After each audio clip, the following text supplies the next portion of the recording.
قال اللہ تبارک و تعالی لن ینال اللہ لحومها ولا دماؤها ولكن يناله التقوى الآیہ۔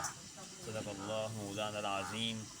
ان اللہ وملائکتہ یصلون علی النبی یا ایہا الذین آمنوا صلوا علیہ وسلموا تسلیما۔ کوئی زبان خاموش نہ رہی، تمام عوام صلی السلام پڑھیں۔ الصلاۃ والسلام علیک سیدی یا رسول اللہ وعلی آلک واصحابک سیدی یا جد الحسن والحسین۔ حمد و تعریف و توصیف اللہ جل مجدہ الکریم کی ذات بابرکات کے لیے، جو خالق کائنات بھی ہے اور مالک کائنات بھی۔ اللہ جل وعلا کی حمد و ثنا کے بعد حضور نبی اکرم شفیع امم رسول محتشم نبی مکرم اللہ کے پیارے امت کے سہارے حضور ختمی المرتبت حضرت محمد مصطفیٰ صلی اللہ علیہ وسلم کے حضور ناز میں اپنی عقیدتوں، ارادتوں اور محبتوں کا خراج پیش کرنے کے بعد علی مرتبت محتشم سامعین، ذی وقار، اساتذہ، علماء کرام، حاضرین و ناظرین حضرات، تمام دوستوں، بزرگوں، اسلامی بھائیو، السلام علیکم ورحمۃ اللہ وبرکاتہ۔ سامعین محترم، جیسا کہ آپ کو معلوم ہے کہ آج کی ہماری محفل اصال ثواب کے سلسلہ میں نکات پذیر ہے۔ دعا گو ہوں اللہ مرحوم و مغفور اس بچے کی بخشش فرمائے، ان کے درجات بلند فرمائے، مرحوم کے جملہ عزیز و اقارب کو صبر جمیل اور اس پر اجر عظیم عطا فرمائے۔ جتنا بڑا صدمہ ہے اللہ اس پر بھی اتنا بڑا عطا فرمائے۔ ان کی اچانک وفات کو جملہ ماضی کے گناہوں کا کفارہ بنائے۔ سامعین محترم، آج کا دن اتنا عظیم ہے کہ 9 ذی الحج کا دن ہے، یوم عرفہ، جس دن کے اندر کائنات کا رب ان ایمان والوں کی بخشش کرتا ہے، روئے زمین سے جانے والے حجاج کرام، مشرق سے مغرب، شمال و جنوب سے، مختلف شہروں سے جانے والے وہ احباب جو رب کی بارگاہ میں کعبۃ اللہ کا طواف کرنے کے لیے گئے ہوئے ہیں، تو یہ عظیم دن ہے۔ اللہ کریم اس بابرکت دن کے اندر بخشش کے دروازے کھول دیتا ہے۔ رب کہتا ہے کوئی بخشش مانگنے والا تاکہ اس کو بخش دیا جائے، ہے کوئی توبہ چاہنے والا اس کی توبہ قبول کر دی جائے۔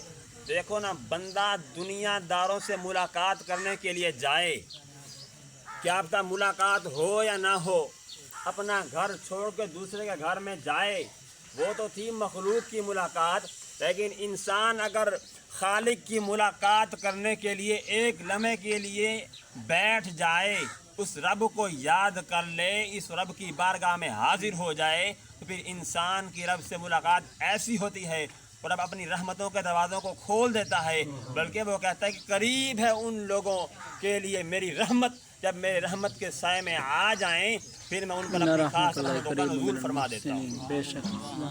سامعین محترم، اللہ کریم کا بہت بڑا احسان ہے کہ اس رب نے حضرت انسان کو ثابت انسان بنایا، اشرف المخلوقات بنایا۔ کتنے لوگ ہیں جو خالق کو بھلا کر مخلوق کی تلاش میں ہیں، لیکن اس وقت دیکھو نا، خیر اور شر کیا ہے؟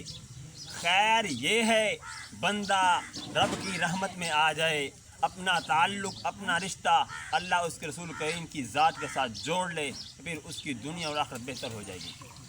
جناب سیدنا ابراہیم علیہ السلام نے جو عظیم قربانی کا حق ادا کیا وہ یہ ہے کہ جب رب نے اپنے محبوب بیٹے کو مانگا، جناب ابراہیم نے قربان کر دیا۔ اسلامی سال کا آخری مہینہ ذو الحج شریف کا یہ بتاتا ہے ہمیں کہ اسلام صرف جانور کی قربانی نہیں مانگتا، بلکہ اسلام وہ ہے جو جانوں کا نذرانہ بھی مانگتا ہے۔ اللہ کے نبیوں نے اپنی جانوں کا نذرانہ پیش کر دیا، اولاد کی باری آئی پیش کر دی، مال کی باری آئی پیش کر دی، کیونکہ اللہ کی بارگاہ میں جانا ہے نا۔ لیکن پھر جناب ابراہیم علیہ السلام نے یہ عظیم قربانی پیش کرنے کے بعد واضح طور پر قرآن نے یہ الفاظ بیان کیے، وَإِذْ يَرْفَعُ إِبْرَاهِيمُ الْقَوَاعِدَ مِنَ الْبَيْتِ وَإِسْمَاعِيلُ، جب جناب ابراہیم علیہ السلام اور اسماعیل علیہ السلام کعبۃ اللہ کی بنیاد رکھ رہے تھے تو پھر اعلان کر رہے تھے ربنا تقبل منا، اے ہمارے رب ہماری یہ محنت قبول فرما، انک انت السمیع العلیم، بے شک تو خوب سننے والا اور خوب جاننے والا ہے۔ اس لیے اور جناب سیدنا امام حسین علیہ السلام نے جو 72 لاشیں اسلامی سال کے پہلے مہینہ میں محرم الحرام میں قربان کرنے کے بعد یہ بتا دیا کہ تم اپنی جان تو قربان کر دینا، رب کی بارگاہ میں ایمان کا سودا نہ کرنا۔ اس لیے یہ اسلام کو بقا حاصل ہے۔ اللہ کریم نے عظیم قربانی ایمان والوں سے یہ نہیں مانگی تم سال کے بعد جانور خوبصورت دے کے بس اس کا گوشت حاصل کر لو، بلکہ وہ رب کہتا ہے لن ینال اللہ لحومها ولا دماؤها ولکن ینالہ التقوی، فرمایا نہ مجھے جانور کے گوشت کی ضرورت ہے نہ خون کی ضرورت ہے، بلکہ ولکن ینالہ التقوی، مجھے تقوی اور میری رضا حاصل ہو اس کی ضرورت ہے۔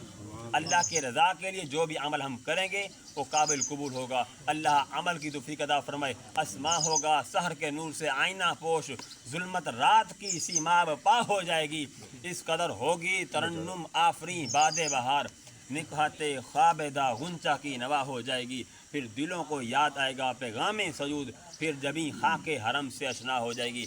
اللہ عمل کی توفیق عطا فرمائے۔ وما علیہ الا البلاغ۔